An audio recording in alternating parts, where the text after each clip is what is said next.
ఎట్లా చూస్తారు? కేసీఆర్ నిన్న పెట్టి ప్రెస్ మీట్ పెట్టి మాట్లాడుతా ఉన్నాడు. తెలంగాణ ఆదాయం మీద కొంతమంది కాంగ్రెస్ నేతల గుంటనక్కల కన్ను పడ్డది. దాన్ని కాపాడుకోవాల బాధ్యత మన మీద ఉన్నట్టు యువతకు పిలుపునిచ్చారు. ఎట్లా చూస్తారు? కేసీఆర్ గారికి మతిస్థిమితం కూలిపోయిండు. మతిస్థిమితం కూలిపోయి మాట్లాడుతున్నారు. తెలంగాణ సంపద ఎక్కడిది? తెలంగాణ సంపద, తెలంగాణ సంపద ఈ దేశానికి స్వతంత్రం వచ్చి 75 సంవత్సరాలు 77 సంవత్సరాలలో ఏ ముఖ్యమంత్రి కూడా సంపాదించలేదు. భారతదేశ వ్యాప్తంగా మొత్తం ముఖ్యమంత్రుల ఆస్తులు చూస్తే, మన కేసీఆర్ గారి ఆస్తి చూస్తే 3 లక్షల కోట్లు ఈ రాష్ట్రం దోషేసిండు.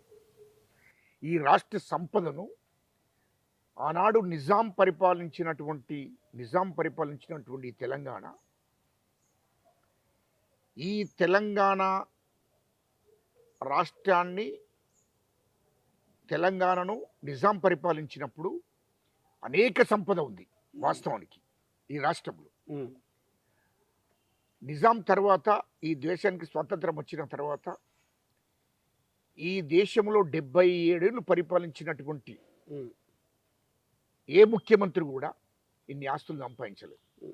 ఒకవేళ సంపాదించినట్టు అవుతే నేను మాజీ ముఖ్యమంత్రి కేసీఆర్ గారిని ఒక మాట అడుగుతా, ఒక్కరిని చూపించు.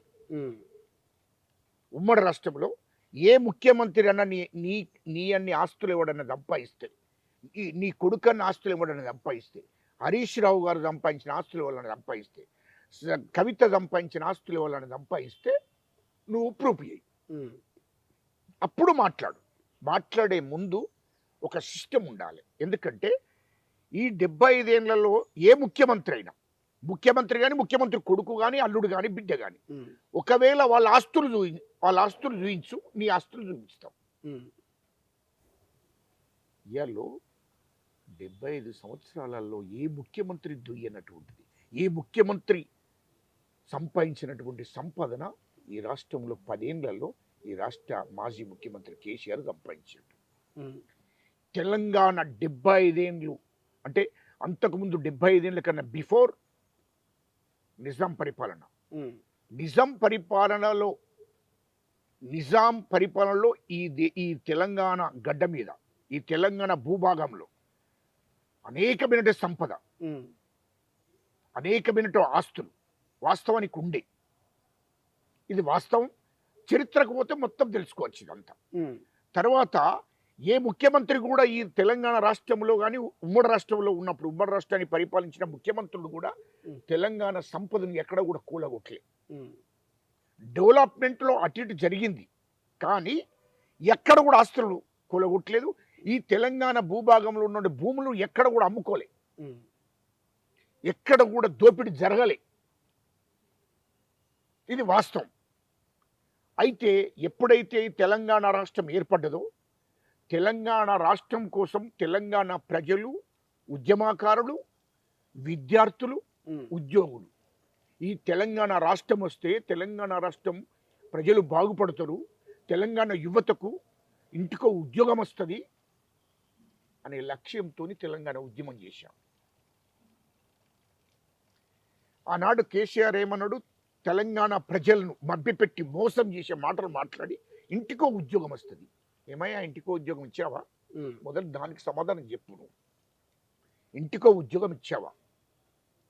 తెలంగాణ రాష్ట్రం ఏర్పడగానే దళితుని ముఖ్యమంత్రి చేస్తున్నావు, చేశావా? రెండో తప్పు. మూడోది, తెలంగాణలో ఉన్నటువంటి దళితులందరికీ, ప్రతి నిరుపేద కుటుంబానికి, దళిత కుటుంబానికి 3 ఎకరాల భూమి ఇస్తున్నావు, ఇచ్చావా? ఇయ్యలే.